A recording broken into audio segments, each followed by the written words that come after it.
जय श्रीमन नारायण गुरु जी। मैं राजस्थान के बारा जिले से आया हूँ और मैं आपसे ये प्रश्न कर रहा हूँ। मनुस्मृति नाम की ग्रंथ होता है, उसमें मतलब मांस खाने के बारे में लिखा है, अध्याय 5 श्लोक 30। ठीक है, तो ये क्या है उसमें?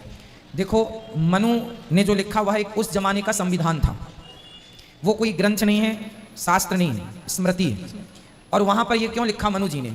मांस खाने का एक ही शब्द के, एक ही श्लोक के व्यंगात्मक अर्थ भी होते हैं। जैसे कोई मांस खाने वाला है, तो जैसे मैं कथा में व्यंग करता हूँ कई बार। जैसे कोई मांस खाने वाला होता है ना, तो मैं उनसे व्यंग कैसे करता हूँ? क्यों मांस खाते हो? वो बोलता हाँ खाते हैं। मैं बोलता हूँ क्या खाते हो? बकरा खाते हो, भैंसा खाते हो या इंसान खाते हो? भरी पंडाल में इस व्यक्ति ने गुरुजी से ये कहा, गुरुजी मनुस्मृति नाम एक ग्रंथ होता है, उसमें मांस खाने के बारे में लिखा है, लेकिन हम पंडित तो मांस को छूते भी नहीं हैं और ना खाना पसंद करते हैं, तो उसमें मांस खाने के बारे में क्यों लिखा है? तो इस बारे में गुरुजी से क्या कहेंगे, आइए देखते हैं इस वीडियो में। लेकिन आप पूज्य निरुद्धाचार्य को अपना गुरु मानते हैं तो मेरे इस चैनल को सब्सक्राइब कर लें और मेरी इस वीडियो से या किसी भी वीडियो से आपको कोई भी शिक्षा मिलती है उसे कमेंट सेक्शन में ज़रूर लिखें। और बिना देरी करे स्टार्ट करते हैं आज का ये वीडियो। जय श्रीमन नारायण गुरु जी। मैं राजस्थान के बारा जिले से आया हूँ और मैं आपसे ये प्रश्न कर रहा हूँ।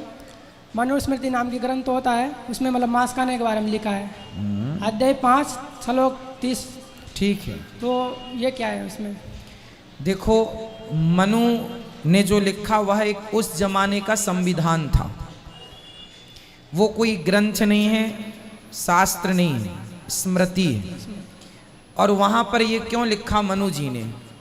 मांस खाने का एक ही शब्द के, एक ही श्लोक के व्यंगात्मक अर्थ भी होते हैं। जैसे कोई मांस खाने वाला है, तो जैसे मैं कथा में व्यंग करता हूं कई बार।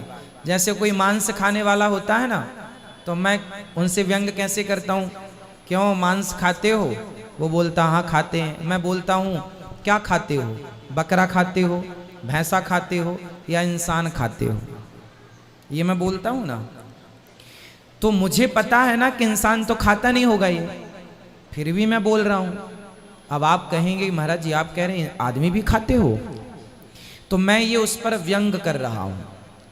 ये क्या होता है? व्यंगात्मक शब्द शैली समझिए, ये व्यंग होता है। तो मैंने उसको कहा क्यों? खाता तो मछली और मुर्गा ही होता, लेकिन मैंने क्या बोला? आदमी भी खाते हो क्या? खाता नहीं होगा वो, लेकिन मैंने व्यंग मारा। उसी तरह मनु जी ने कहा है कि जो लोग मांस खाते हैं तो उनको भी कह दिया, जो बकरा का खाते हैं उनको भी कह दिया। क्यों? गाय का भी मांस खाते हो? तो वो व्यंगात्मक अर्थ है, खाते नहीं है, खाने का कह नहीं रहे हैं। उसी मनुस्मृति में आगे लिखा है, अध्याय नंबर 6 में। आप 5 तक पढ़े, 6 7 भी पढ़िएगा। मैंने न्यूज़ पढ़ा था, उसमें लिखा है कि मांस नहीं खाना चाहिए। वो जो अर्थ हैं वो व्यंग कर रहे हैं उन पर जो खाते हैं। जैसे मैं खाने वालों पर व्यंग करता हूँ, जैसा कि मैंने बोल के कई बार कथा में मैंने प्रश्नोत्तरी में ये व्यंग लोगों पर किया है। हाँ, मैंने सुना है। हाँ, तो ये व्यंगात्मक अर्थ है, ना कि वो आदेश दे रहे हैं कि खाओ। दूसरा प्रश्न है, मतलब जैसे आप बताते हो ब्रह्मा जी की उम्र होती है निर्धारित 100 वर्ष की, और इंद्र जी की भी उम्र होती है। माइक पास में लो। ब्रह्मा जी की भी उम्र होती है निर्धारित 100 वर्ष की, और इंद्र देव की भी उम्र निर्धारित होती है 100 वर्ष की। तो सूर्य और चंद्र की उम्र क्या होती है? सूर्य चंद्र की उम्र एक सृष्टि तक की होती है। जितना बड़ा ये ब्रह्म, जब तक प्रलय नहीं हो जाएगा तब तक उनकी आयु है। और ये प्रलय कब होता है?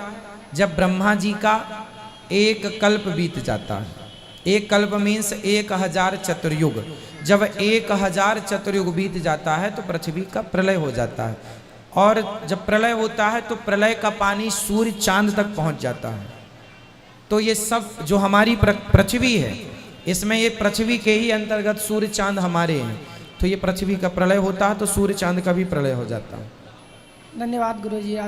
मेरा दोस्त आपको देख रहा है विष्णु, उसको जय श्रीमन नारायण बोल दीजिए। जय श्रीमन नारायण। खुश रहिए।